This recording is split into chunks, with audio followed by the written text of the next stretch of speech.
County deputies are trying to track down a robber they say targeted a vulnerable individual. They say someone broke into a home on Mountain View Road and stole this vehicle. The person is also accused of leaving with cash.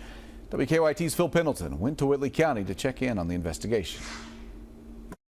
This crime happened sometime late Tuesday night into early Wednesday morning. Police say a man in his late 70s was the victim of what they're calling a residential robbery, pretty much a home invasion that happened sometime in the middle of the night, and then they were notified early Wednesday morning.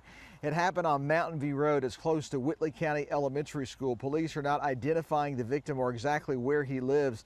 Sheriff Bill Elliott tells me that someone burst their way into the victim's home, assaulted that man, then stole some of his money.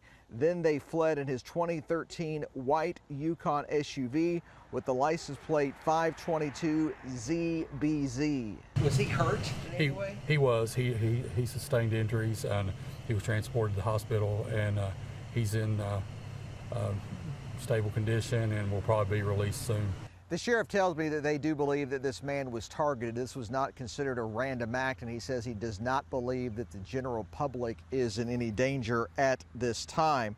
They say they are communicating with the sheriff down in Campbell County, Tennessee, because it is possible that once the perpetrators left here, they went south and they went into the Jellicoe, Tennessee area. In Whitley County, Phil Pendleton, WKYT. That victim is still being treated for his injuries at a local hospital.